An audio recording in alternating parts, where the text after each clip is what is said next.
Welcome everyone to the deep dive, bridging the gap. Today's edition is about Africa's top four. I mean, the four teams that actually took part in this year's FIFA Club World Cup. And in today's edition, we shall be talking about Ahly, Mamelodi Sundowns, Wydad of Casablanca, and Espérance Tunis. By the end of the hour, we will actually dissect how these teams performed in this year's Club World Cup, FIFA Club World Cup. So to start, I'm your host, True Lion, together with our Mr. Awa. Over to you. Hello, True Lion. Good Good. afternoon. Yes. Good Yes, afternoon. it's been a very somewhat expected, disappointing performance by the African teams at the maiden Club World Cup, expanded Club World Cup competition. And rightly so. Um, African football fans are outraged, as well as the media platforms. So I think it's what we expected, but we also had hope for some unexpected results. You should always have hope when you go to these tournaments. But as we found out, hope died last, and all the four teams from Africa were eliminated. But we're hoping that lessons have been learned, aren't we? Yes, of course, we're hoping that lessons have been learned. And let's take a look at Group D, right? I just want to show the table here where we had Espérance Tunis. And when you look at this group, they had Flamengo, Chelsea, and LAFC. Okay. So in this group, we thought, or I thought somehow that Esperance Tunis could have done better. Now, they played three games. They won one, which was against the lowest ranking team, LAFC, and they lost two games against Flamengo and Chelsea. Let's go to the next, I think the next team, African team that we actually followed. We talked about that first game that Al Ahly played against Inter Miami. I'm sorry, Definitely. Inter Miami, and that's where my frustration and disappointment came because I think Al Ahly should have won that game against Inter Miami. There's no reason why Al Ahly should play three games, lost two. Oh, they actually drew two and lost one. The one game Yes. that they actually lost was against Palmeiras, and that was that last game. And when you play such tournaments in the last game, the frustration already kicked in. They are looking to make a statement.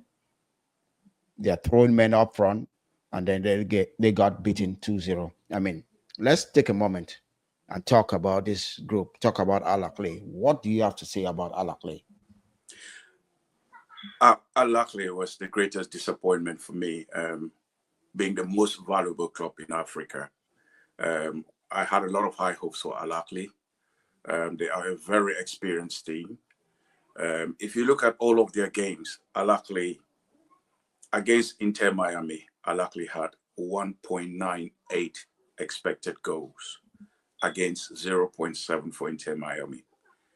Against FC Porto, Al Ahly had 3.13 XG against 1.7 for FC Porto. You look at Al Ahly versus Palmeiras, Al Ahly had, that's the only game where Al Ahly had a lower expect XG, um, 0.29 against 1.57 for Palmeiras. But when you dig deep into the details, Al Ahly still has 65% possession of the ball, still had 8 shots against 11 for Palmeiras, and two more shots on target, because they considered an own goal, didn't they? Palmeiras had just one shot on goal. Um, So I think the issue here for Al Ahly, and I think generally for all the African teams, is that they consider too many chances. They gave away too many chances, and they did not take their chances. Al Ahly was very, very notable for that, especially in the first game, against Inter Miami, where they lost a penalty. Now, any player can lose a penalty, but when you have a settled team like Al Ahly and your highest goal scorer, Abu Ali, is not taking a penalty, then there is something wrong. Yes, obviously, Trezeguet is an Egyptian international. He was signed because of this tournament, Still, your main man is Abu Ali, you know. And I think these are some of the mistakes that our African teams have made. I do not know True Lion, but Al Ahly came into this tournament in June, having appointed. Al Ahly sacked their manager on the 28th of May. Jose Ribeiro was appointed as Al Ahly manager on the 28th of May to replace Emad El Nahas. How can you possibly do that? So you take a manager to the highest ranked club competition in the world, if I could say so. You take a manager a week before the competition, a manager who barely knows your players, who barely knows your team. Obviously, he's played against you before, but the fact remains, it's a new manager with a new philosophy who still has to learn about his players. And that told at the tournament. The players were still learning how to respond to his demands, to his philosophy. So I think that was a mistake by Al Ahly management. They should have gone to this tournament with their previous manager, with his team, as opposed to appointing a new manager a week before the FIFA Club World Cup competition. That was not a good idea, and I think it affected Al Ahly a lot.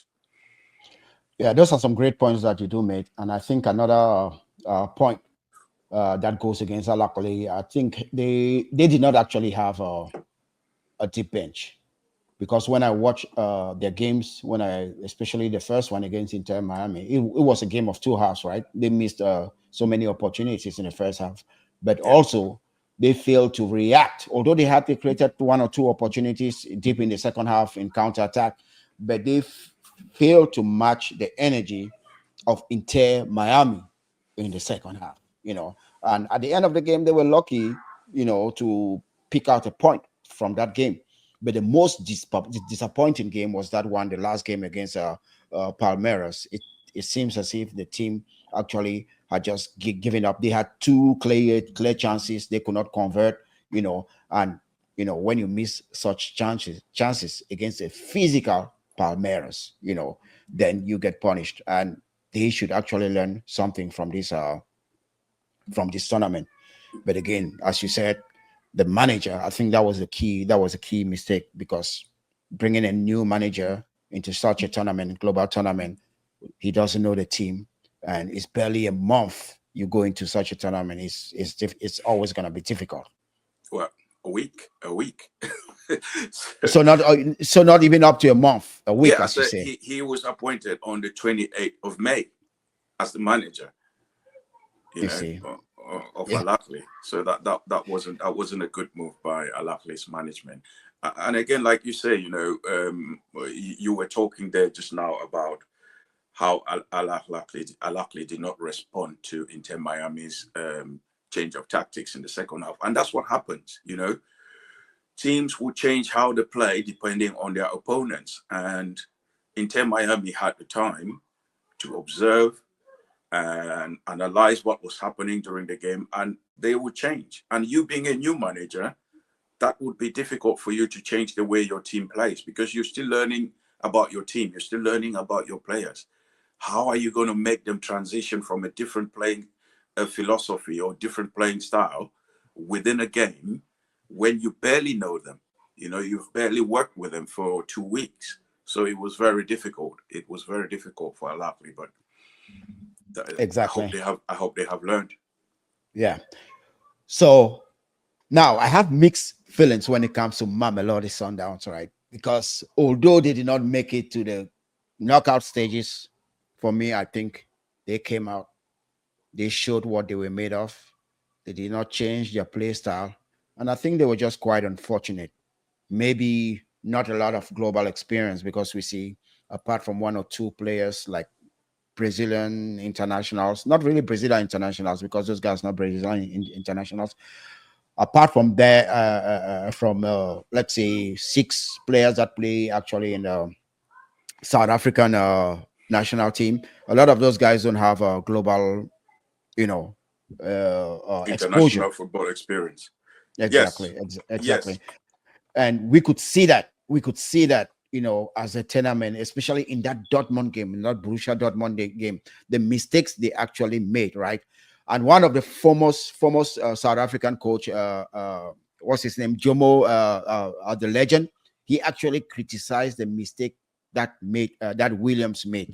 He says Williams was so confident and he gave away some balls. The Mamelodi wants to play from the back, so the goalkeeper Williams actually made a huge mistake that gave that Borussia Dortmund that lead into the halftime. I mean, how can you analyze the play of Mamelodi Sundowns? They won one game, they drew one, and they lost one. How can you analyze the outing? Again, like Alakli, I think, and you could say that for all the African teams that participated at this tournament, is that there are certain characteristics. They give away chances, and they do not take their chances. That's the reason why Alakli and Mamelodi Sundown, which were the two hopes for Africa, did not make it to the second round. Like you said, against Borussia Dortmund, 3 of those goals were gifted to Borussia Dortmund by Mamelodi Sundowns. Mamelodi Sundowns played very good football. They dominated possession in all their games, had higher XGs than most of the teams they played against. They should have actually won against Fluminense. Fluminense had 0 shots on target. Mamelodi had 2. It's so unfortunate that those chances did not fall to Reina. Maybe it would have been a different story, you know. Um, it's unfortunate because they had 2 clear chances in the first half to go 2-0 up against Fluminense. Had they taken those chances, it would have been a different story. But unfortunately, the story for the African teams, and whilst this is at club level, it's the same at international level. Giving away chances and not taking your chances. If you go back and do an analysis of African international sides at the just ended World Cup or the last World Cup in Qatar, 2022, it's about not taking your chances. Against Switzerland, Cameroon had better chances. Cameroon did not take their chances. You go and watch all the other African teams, it's the same story. These guys are not being clinical at the right time. And that's the story of Mamelodi Sundowns, not being clinical and giving away chances. I wouldn't say they gave away chances against Fluminense. No, they didn't, but they didn't take their chances. And that's the problem Yes, for me. yes. Actually, Mamelodi Sundown did not take their chances, but they came out. They actually proved that they could play, they could compete. Their game. You actually saw like patterns, structure in their football, the way they actually want to play. But unfortunately, the finishing, Yeah. was not there when it mattered. Because when you look at them, they scored 3 goals against Borussia Dortmund, right? And they Mm-hmm. scored that one goal against Ocean. However, in that first game against Olsen, it speaks directly to your point, not taking your chances. Because if you see the amount of chances they created, but they were only able to put one behind the net, and And they also were very lousy defensively. Yeah, go ahead. and they were very unprofessional. Now there are some clips going around social media about how Mamelodi played against Olsen. They at 1-0 they were playing as if they were leading 3 or 4-0, passing the ball, flicks here and there, trying to play like I don't understand what they were doing. And in the end, they almost conceded a goal. They could have drawn that game. Professionalism, being focused, concentrating for the entire 9 minutes, and getting the job done.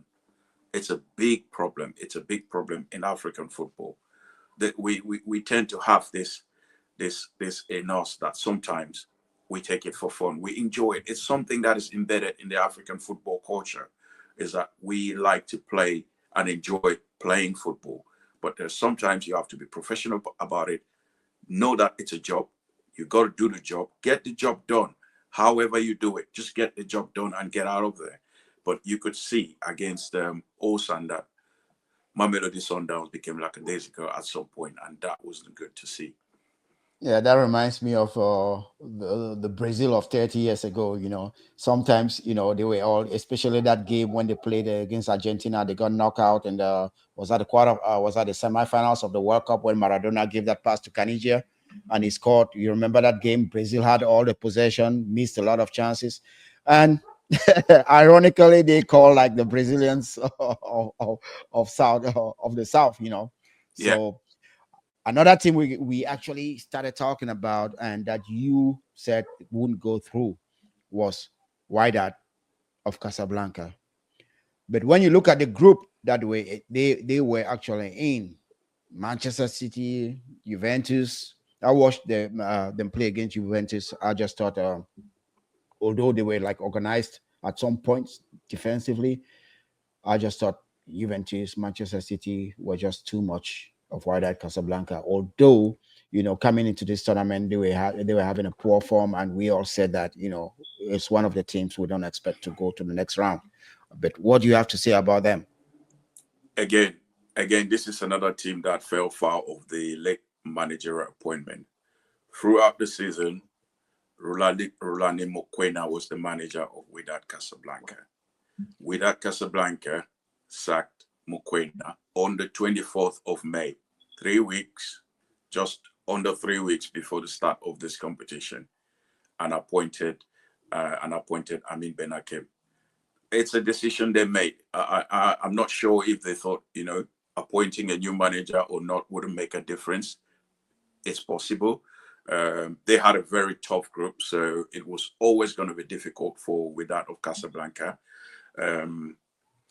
Whether Wydad will be back in this competition in 4 years' time, I'm not sure. But they are the team that stand to benefit the most in terms of the financial windfall to build on their squad.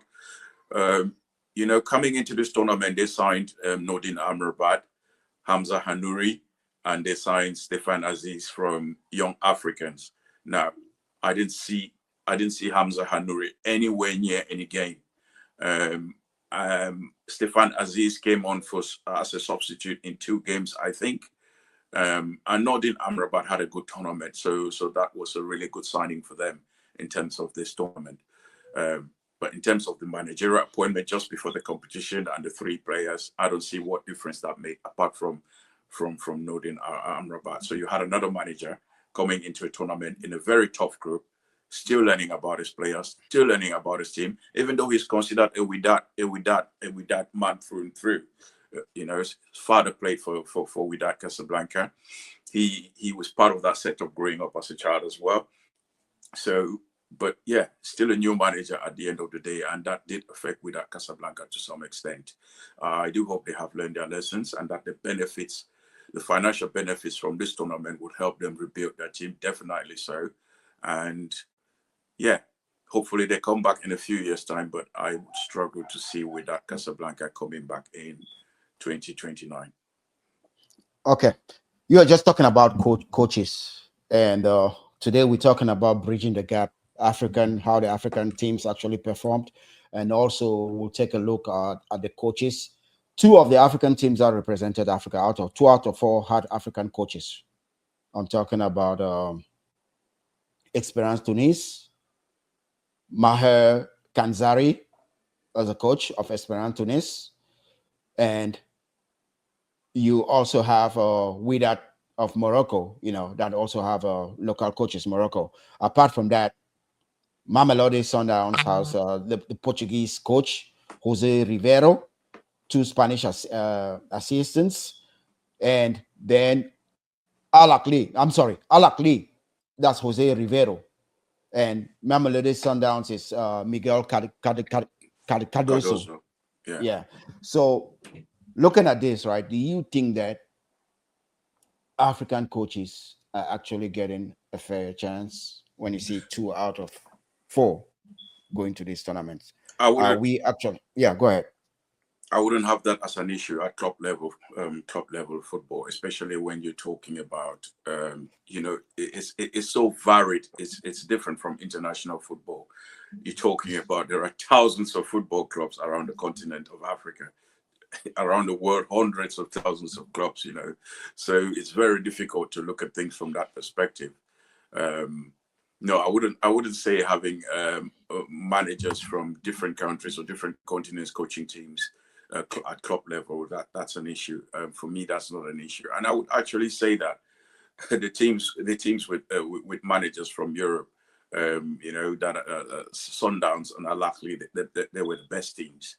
They were the better teams at this tournament from the African team. So that for me is not an issue. And I think I was doing some research about CAF coaching badges, and very recently, I think CAF had a coaching session in South Africa. So these guys have these opportunities, and as you know, Rolani Mokwena was the manager of Wydad Casablanca just before the tournament, so they do have their opportunities. And Nahas was the manager of Ahly right up to the 28th of May, unfortunately for him. So local managers are having these opportunities, but it's just a decision of the clubs, really. I don't think that's an issue. I don't think that's an issue. Okay, so let's talk a little bit about the money game, right? We see the influence of money in this tournament, and we have been talking about how uh, excess amount of money earned by the four African teams will actually help them, separate themselves further, from maybe other teams in Africa. We're talking about Al Ahly, a value of 47.95 euros, right? The next is Mamelodi Sundowns with around a value of 36 million euros. Espérance Tunis around 20 million euros, 21, let's say, and Wydad around 19 million euros. When you look at these numbers, right? I mean, for African teams, right, in the African context, that's some good money. But now, when we move out of Africa to compete globally, you see that as night and day. Except, let's say, Auckland. I think Auckland, that came from the Oceania, is one of the least, is the least, value team. 4.5 million. Yeah, 4.5 million is the least value team. But when you see these African teams competing against these European giants and maybe the South American teams that are valued more than them, how can we bridge that gap? Because It's going to be very difficult, and I think this is where, for me, I think we have to face the reality here is that at this FIFA Club World Cup competition, it's money that's going to talk. It's money that talks. It's money that's going to talk. This is not international football. This is club international football. When you look at that sheet, I thought you were going to share that so that our viewers would see it. But if you look at it, the most valuable clubs, you start from PSG, 1.6 billion, Chelsea, 1.4, Man City, 1.3, Real Madrid, 1.3, Bayern Munich, 900, Inter Milan, 700 million, Juve, 500, Athletic, 575, Atletico, 508. Now, up to the 16th team, the only teams out of Europe in that list are Palmeiras, Flamengo, Botafogo, Al Hilal of Saudi Arabia. Now, the teams that have underachieved in this competition based on their value are Atletico Madrid, that was 8th, FC Porto, that was 11th, and Red Bull, that was 175. Now, the teams that have overachieved are Fluminense, which were 19th on 82.6 million. Monterrey, 20th on 71 million euros, and Inter Miami on 66 million euros. Now, based on that, you cannot blame the African teams for not qualifying to the second round. because the first African team on that list is 24th, Ahly. Unlikely, yeah. Mamelodi is 27th. Espérance is 28th. And Wydad of Casablanca is 18th. Now, if you put all the points together and goal differences and all that, you will see that the table, the general table of the 32 teams almost reflects their financial power or their values. Now, and I have gone further. I don't know if you have this data. What I have done is I have looked at the knockout stages. So you have yesterday, you had Benfica, so 356 million versus Chelsea, 1.4 billion. 1.4 billion has knocked Benfica out. You Palmeiras, 252 million euros against Botafogo, 163. Palmeiras knocked Botafogo out. Now tonight, you got 1.6 billion PSG versus 66 million euros Inter Miami. What do you expect could happen? Flamengo at 222 versus Bayern Munich at 903. Inter Milan at 721 versus Fluminense at 82. The likelihood here is that the richest teams are the teams that are going to go all the way. You know, I don't want to go into Manchester City versus Al Hilal because the difference is it's the same, you know. But I'm just giving you, I just want to give our viewers and listeners an idea of how money affects club level of international football as opposed to international, where all the national sides, where they're going to the World Cup, have players from all different clubs assembled together. And it's about, you know, patriotism and the quality of the squad that you have. But here, the quality of your team is reflected by the value of your club as well. So it was always going to be very difficult for the African teams, you know. And in terms of bridging the gap, now how is this going to be achieved? It's complex. It's complex. We can talk about that in a minute. But it's going to be complex. If you go to Africa, for example, you know, the North African teams, the Maghreb teams, for example, if you take Al-Ahly is worth 47 million euros. Now you go to somewhere like Ghana that has a really good competitive league in sub-Saharan Africa. Bibiani Gold, that have just been crowned champions of Ghana, I think, are worth 1.2 million euros. Al-Ahly is almost 40 times bigger than Bibiani that is going to compete with Al-Ahly. So the difference between Real Madrid and Al-Ahly is lower, is smaller than the difference between Al-Ahly and the champions of Ghana. The gap between Al-Ahly and the champions of Ghana is enormous. It's bigger than the gap between Al-Ahly and Real Madrid. So you just think about that. So bridging the gap, in terms of bridging the gap, it will come in different structures. You got sub-Saharan Africa, and then you got the Maghreb countries. So it's not going to be an easy thing, but yes, we can talk about that in detail in a minute. Yeah, because it's going to involve other aspects than money, isn't it? exactly. And talking about the data that you're asking for those who want to have a view, Money Talks right at the bottom of the screen. What I'm sharing, the data I'm sharing, where you have Benfica versus Chelsea. Matter of fact, Chelsea won.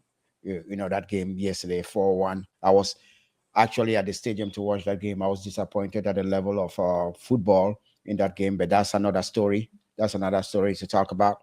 But then, well, those who want to have a view, we actually are sharing that on our screens. And talking about bridging the gap, right? It's complex, as you actually do say.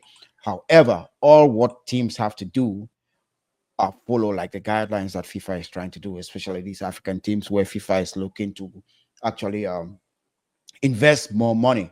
That's why they Yes. have tournaments like this, and that's why they're trying to make sharing the pot and fair according to value. You know, not everyone will have the same amount of money. I think we talked about this earlier. I think a team like I don't know the exact numbers, but a team like Mamelodi Sundowns, they will go home with somewhere around 20 million US dollars, right? But I'm not sure about how the exact numbers. Al Ahly also they're going home. Each African team, just for participation, is going home at least with 9 million US dollars. So, also investing on infrastructure, making your leagues more compatible, and also the structure, the business structure, right? The business structure somehow has to change because remember, 2 weeks ago when we're talking, or 2 weeks ago when we're previewing this tournament, you talked about the business modules of teams like Wydad to sell players. So if you're constantly gonna sell players or not look to keep maybe players to build a business module where you will actually groom players for your league as opposed to just selling, because that's what most West African countries are doing. Nigeria, Ghana, Senegal, they just selling, selling, selling. How are you gonna improve if you're just selling, selling, selling players? I think I think when you that is one of the factors, is the fact that we have a lot of talent flight from Africa, which is to improve training, access to facilities, and also the financial aspect to it. However, that boils down again to the money side of things. But and our viewers, I think one of the most important things here, the starting point, and we could use a case study, Cameroon, which is a country we know very much about.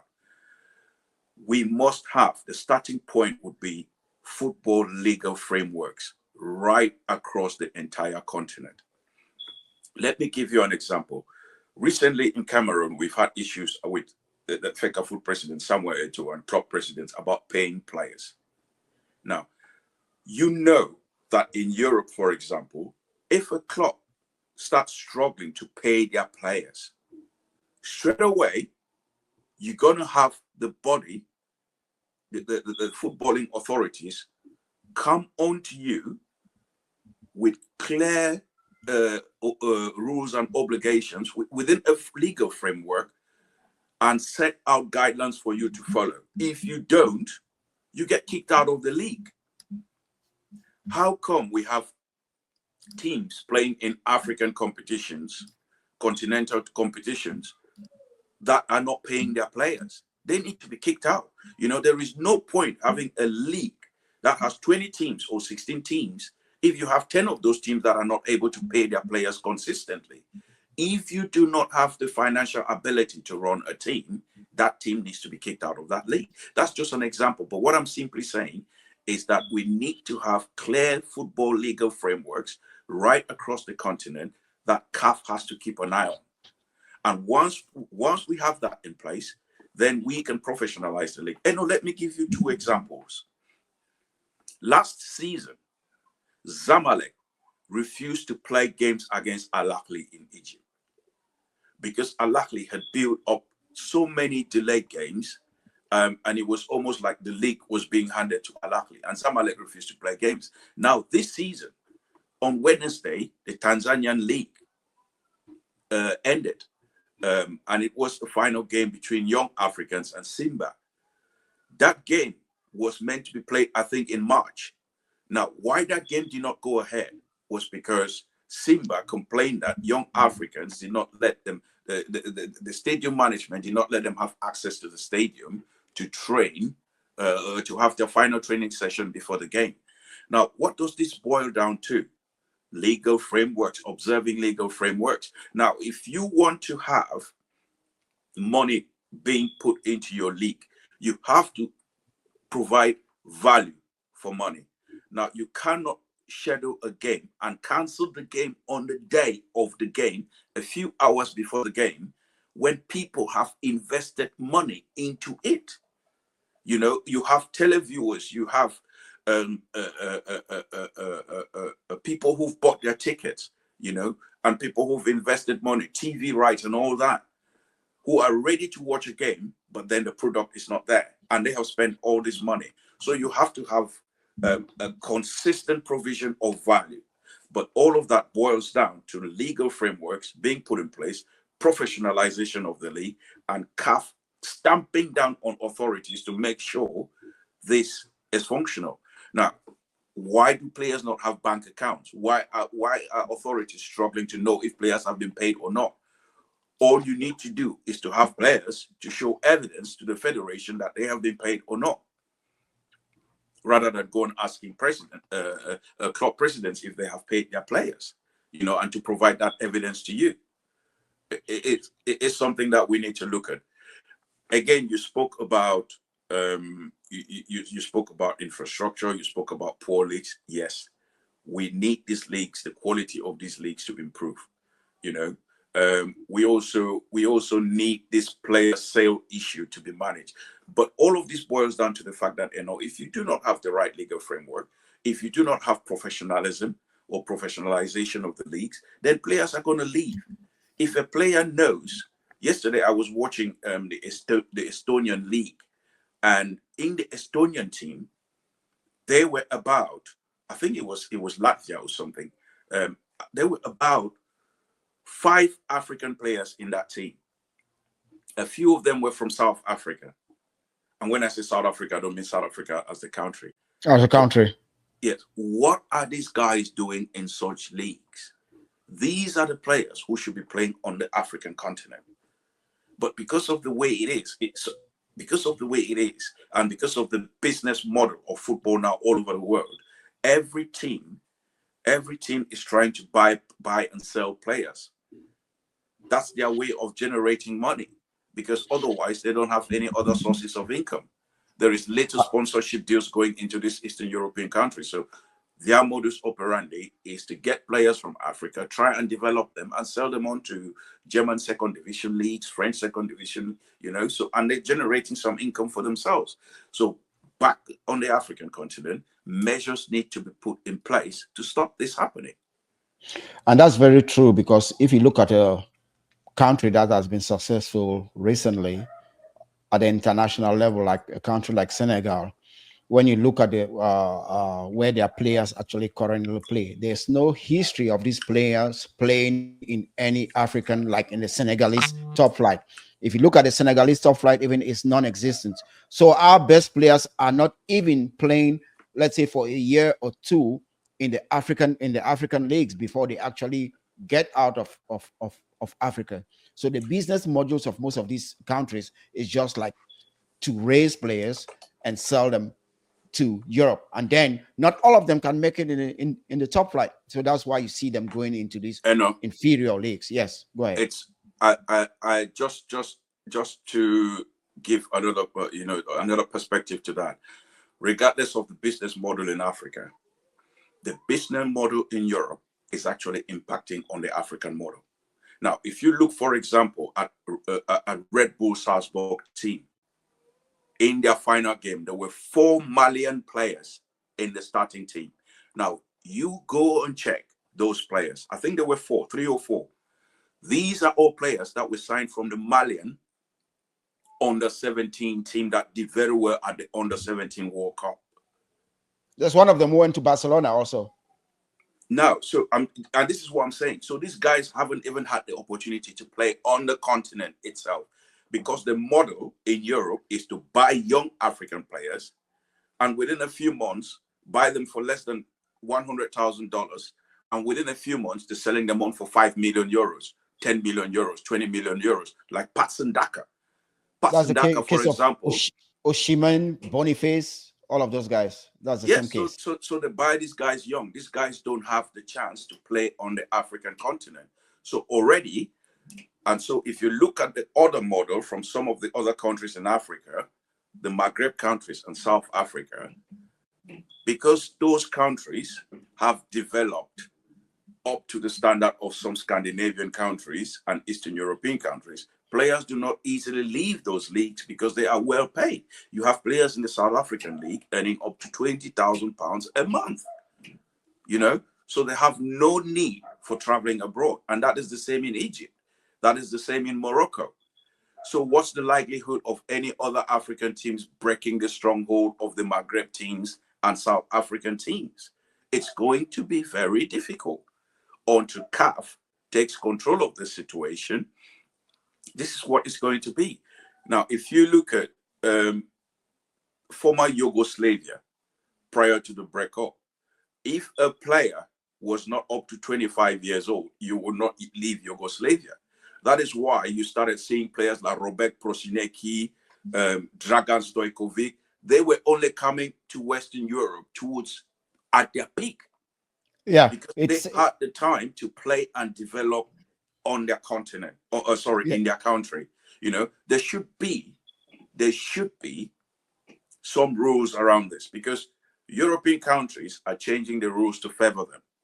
exactly. Previously, if you were not an international, you will not come into the Premier League.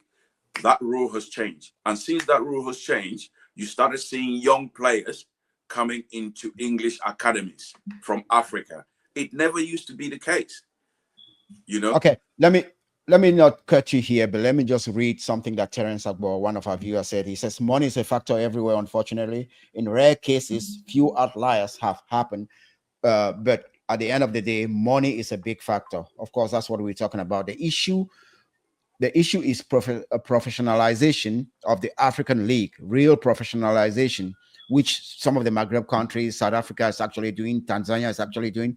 This will still boil down to money. We just recall that at the end of the day, as much as football is a sport, it's a job, of course, to some, to all. Call it employment and a business to owners, money has to be made. Of course, we're not. Exactly, Terence. You're absolutely right. But what is money without good governance and without accountability? If you take money, for example, now, Terence, and you give it to Canon Yaoundé, what's going to happen? What's that money going to do? If you give Canon Yaoundé 200 million francs CFA, it's not going to change anything for Canon, because the legal frameworks are not there and are not being implemented. There is no good governance. There is no accountability. We have a situation, for example, in Cameroon, where club presidents are going into it to enrich themselves, not to invest into football. We have a situation where the government is subsidizing football, and that is leading to embezzlement. Money is given to clubs, but you cannot explain where the money is going to, because players are not getting paid. And this all comes down to the legal frameworks and good governance and accountability. Until that bit is sorted and clubs getting kicked out of the league because they are not paying players, because they're not observing the legal frameworks in place, any money coming through, it will just be going through pits. Yeah, and that's why we've talked about strong institutions. That's why we've talked about government working together with federation in order to build football, because football is a business. I mean, if there are no strong legal institutions that can actually sanction, let's take it for example, we've seen Cameroon having a problems, fans assaulting refs and all that. So if law and order cannot put these fans or these the people committing these crimes, then it will not help curb the assaults that's actually taking place on the fields. Another point, when Cameroon hosted 2000, was it 2019, 2021 African Cup of Nations? What did the government do? They went ahead and built like big stadia that did not serve the purpose of the teams. So if there are no good structures, I mean, everybody working together, you are investing money where it will just help as short term, not long term, then football cannot actually progress. So there are many factors actually, that many things that have to come together in order for football to succeed in these sub-African regions, and in order for us to help bridge the gap. Good points, guys. And but let's move on. Let's talk now about some of the stars, right? Some of the players, in the FIFA Club World Cup. Lucas Ribeiro Costa, the Brazilian, he made a statement that he is ready to go back and play in Brazil. 16 goals so far this season, 9 assists in the South African League. I mean, what did you think of his game? I think he actually did well linking that midfield with attack. However, I think he's a player that actually ran out of steam, being overused in such hot temperatures. I mean, what do you make out of that player? And that's an observation that some pundits and analysts have made about Mamelodi Sundowns, overburn of players, because coming into this competition, their domestic leagues have just finished. continental competitions in Africa just finished a week before. International fixtures, this significant mileage that these players travel across the African continent, you know, and their manager had only been in the role for 6 months. So Mamelodi Sundowns fans were complaining about the use of their players and this burnout. Yes, they did have some outstanding performances, and you could see it in the last game when he missed that opportunity one-on-one against the Brazilian goalkeeper, you know. But he had a good tournament. He had a good tournament. If he wants to move back to Brazil, absolutely fine. You know, we've seen that over the years. Brazilians, they have developed their league. They don't waste time. If a Brazilian player is in Europe and is not playing, he goes back to his country, you know.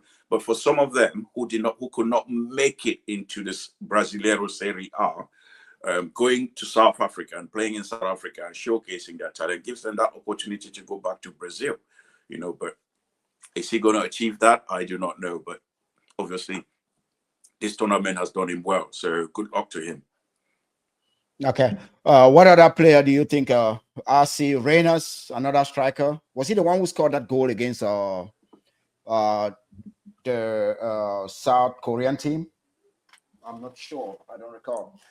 I can't remember, but Reyners had a good tournament. The thing with South African players, you know, is that these guys are not young boys. They are not young players. They're not teenagers. They are established professionals, experienced professionals. So most of them are not looking to go anywhere. If anything, they're looking to preserve their places at Mamelodi Sundowns as different talents are rising, cropping up from different parts of the continent, because Mamelodi Sundowns scouts the whole continent. So, and as you can see, they scout in Latin America as well, and in Portugal, everywhere. You know, I think a lot of young African players in Europe, you know, like Christopher Wu, for example, who's been struggling in Rennes. You know, there are young African players in academies in Europe who can actually go on loan and play in Africa, you know, in South Africa, in Morocco, in Egypt, you know. So players are moving across continents, between Latin America and Africa, and between Africa and Europe. But unfortunately, the middle part of Africa, sub-Saharan Africa, is not doing any business at all at the moment. So it's going to be very difficult for them to bridge this gap, I'm afraid. Okay. Rowan Williams, right? The South African goalkeeper. He was Africa's best goalkeeper for last AFCON. He has come under some criticism about overconfidence. That reminds me of Onana, the Cameroonian goalkeeper, that has been criticized for his overconfidence. He wants to passing the ball from the back. And we know that Mamelodi Sundowns is a team that wants to play beautiful football, passing from the back. I mean, what do you make of his performances during this tournament? He had a very good Nations Cup, but you know, and Rowans used to be at Tottenham Hotspur, so the fact that he didn't play in England is proof that he had some deficiencies in his game, regardless of the tournament he had. And obviously, he's had to watch some performances from arguably Africa's best goalkeeper, Yassine Bono. You know, because Bono being in Saudi Arabia has made people talk less of him, but he's proven in this tournament that he is still Africa's best goalkeeper at the moment. Yes, Rowan Williams made mistakes, but who doesn't make mistakes? The same mistake he made is the same mistake Alisson made. Not Alisson, sorry. Manchester City goalkeeper made against Juventus. Edison. His name is Edison made. Edison, yeah. Yes, but with different outcomes, you know, similar mistake. So I wouldn't hold a grudge. That's the way the team plays. But sometimes people misplace passes, and it's even more congested in that area, so it's more complicated for him. So I wouldn't blame him for that. No, and it's not because of that goal that that Mamelodi Sundowns didn't qualify for the second round. It's because Mamelodi Sundowns did not take their chances against Fluminense. Okay, before we continue on the players, I just want you to take a look at this post. And can you see what I just pasted? I need to get my glasses on. You're like me, man. I'm a blind man. I need to get my glasses on. Well, But it's a post. I don't think I can still see it very well. Okay, I will actually tell you what's written on Yeah. there, right? It's Okay. Mamelodi Sundowns. I'm following one of their fan pages, and they were talking about 1 million fans tuned to Mm. watch the Mamelodi Sundown game. I think that was the second game. Who did they play? I know the first game was the one against Awesome. the South Korean. Yeah, then the Yeah. second game. So they tuned in to watch 1 million views. So they have a lot of fans tuning in to watch these games. I mean, that's a huge following, and it. True Lion, let me tell you something. If we can get the legal framework in Africa right, and we implement guidances accordingly and strictly, and kick out teams from every single league that are not following the frameworks, and we provide value for money and consistent provision of this, not canceling games 2 hours before, 1 hour before, and we get our own African media involved in this. Goodness gracious me, truly, we're talking the population of the African continent. Can you imagine a team like Rivers of Nigeria being in this competition? You know, just the number of Nigerians watching Rivers in this competition, you'll be talking 5, 10, 20 million people watching a single game. And now that you You know, bring out Nigeria, you just call the name Nigeria. It baffles me. We really need to do some research about Nigeria. It baffles me why in Nigeria we're not talking more about Nigeria, because they have the population, they have infrastructure. Because when you follow some of these teams, okay, they have the infrastructure. It's not as if they don't have the infrastructure, but you talking about. I'm not sure what's happening with Nigeria. Maybe you have an idea. I'm not really sure what you have. I don't want to guess. I'm not truly, sure what's happened to truly, Nigeria. the number of people who play football in Nigeria could be equivalent to the Cameroonian population. Did you hear what I said? So what's happened? Nigeria should have a team playing in the Champions League at least quarterfinals or semifinals every year, but they don't. They don't. What does this boil down to again, True Lion? Is good governance and accountability. All you need to do, I said this last week, is to look at the country that you're dealing with, get a sample of an institution within that country. If that sample doesn't reflect what is happening in that country as a whole, then you have a problem. Yeah, because I had a conversation. I had You a see, conversation. sorry, I was just going to say, there is a reason why Tanzanian teams are performing the way they are at the moment. It is all down to good governance. Yes, they still have little problems, but it is good governance, because with good governance and accountability comes investment. Tanzanian players don't need to go and play abroad to say they're good players. They don't need that. They are playing in Tanzania and they are performing, you know? And every year in the last 3 years, they're having teams at the quarterfinals and the semifinals of the Champions League or the Confederation Cup. Where are the Nigerian teams? Where are the Cameroonian teams? If you go to Cameroon today and say, give me 5 teams in Cameroon that have all the infrastructure in place for a professional team, you would struggle. You go to Tanzania, all the teams in the league have a professional structure. How has that happened? Because I think the discussion we're having, right? A friend asked me, why is it that music, we see Nigeria has succeeded in music, their movie industry also, but in football they are lagging. Good, good. I had a discussion about Nigerian movies just yesterday. I know we're digressing, but it's an important digression. It's that you have skilled producers and writers. If you think about Nigerian films, 10 years ago, you were watching them and the sound quality, the pictures and everything, it was just, I could not deal with it. And the storylines were very predictable, you know. But now what you have is people who've actually studied movie production or production, writers, who have studied abroad and in prominent universities investing in this. So these guys have very qualified people, very skilled people running the Nigerian movie industry at the moment. And they are making good movies at the moment as we speak. Now, you flip that coin in terms of football. Football is almost like our government systems in Africa, which is why I said you just pick a sector, and football is a particular one. It's all about making money. It's all about embezzlement. There is nothing there in football in sub-Saharan Africa, except in very few countries, around investing, around investment, about good governance, about accountability, about the welfare of players, about infrastructure. Very little of that is in existence, if any. These people are all depending on state subsidies.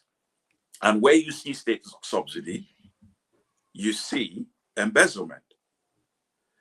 I was watching a video this morning on Rio Ferdinand's 5, where Boateng was talking about how he and Sule Muntari were asked to leave the Ghanaian camp at the World Cup in 2014. I think that was in Brazil.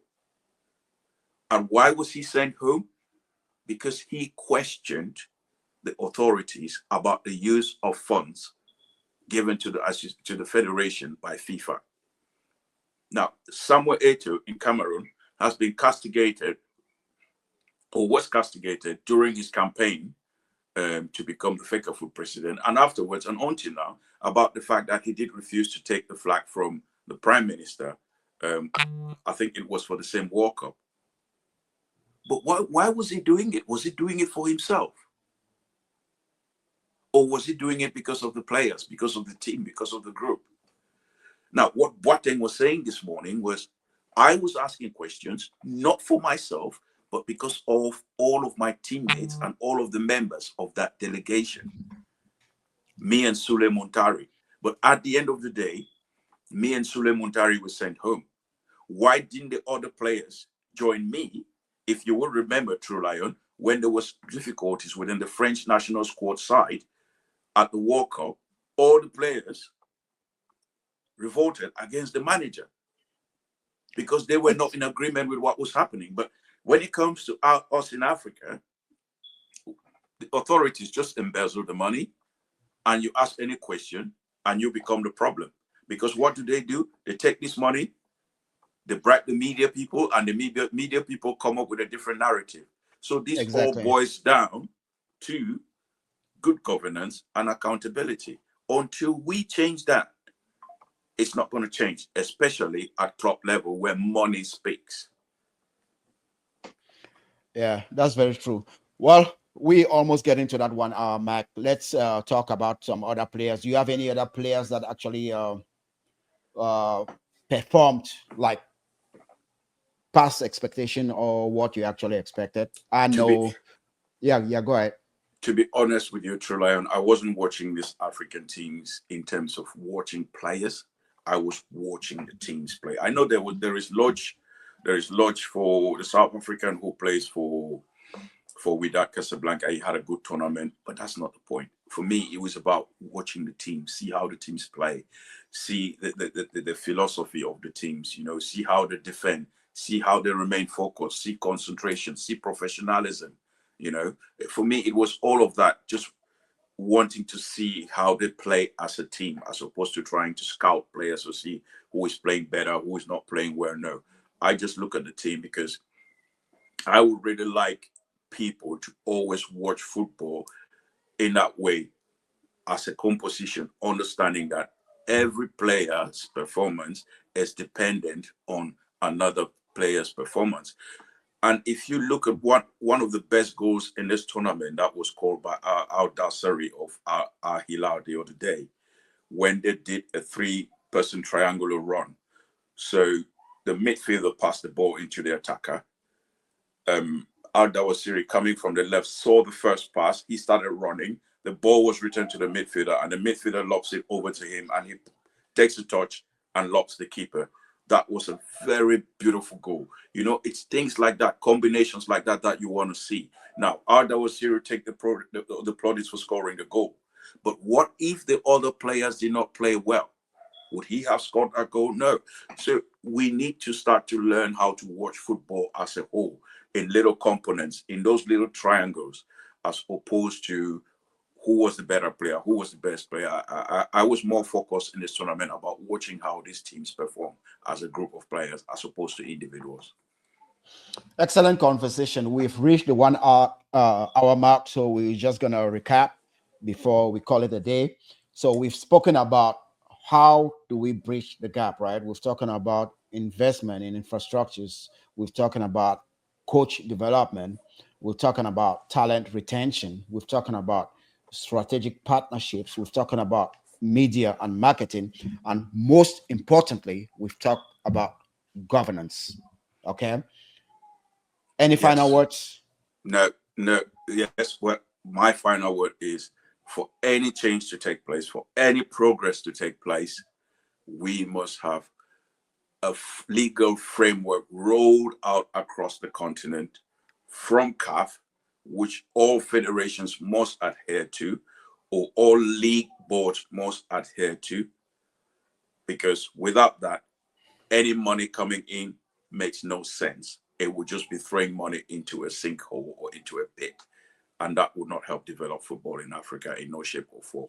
And also that club football is all about money. My final words, actually, I think Melody Sundowns, although they did not progress onto the knockout stages, I think they did a good job. I think they were good ambassadors for football. However, what I realized is that we don't have the African way of play anymore. We don't have the African culture anymore. Because when I saw Mamelodi Sundowns play against, Palmeiras of South American, you could have Fluminense. thought that uh, Florenzi of South America, you could have thought that Florenzi was an African team because they were very physical and all that, and they were knocking Mamelodi Sundowns around. Mamelodi Sundowns did not embody the African style of play. Instead, they called themselves the Brazilians of the South. So that's one thing that actually stood out for me. But I think they actually did very well. Ahly, for me, was a disappointment because I expected more of them. But as you said, changing, leadership as far as coaches just weeks before the tournament was actually came back to hurt them. I think Espérance Tunis, I think average, and Wydad was actually a total disappointment. That's my final word. Yeah. And finally, Mamelodi and Ahly will be back. And I think they will be better. And I want to thank Terence Agbo. I want to thank Fred Agakme. I want to thank also, I think there was also one person I thought that was watching. Okay. I think those were the two that were Oh, watching in real time. Fred Agami is my South African brother. Oh, so is it a Mamelodi Sundown fan?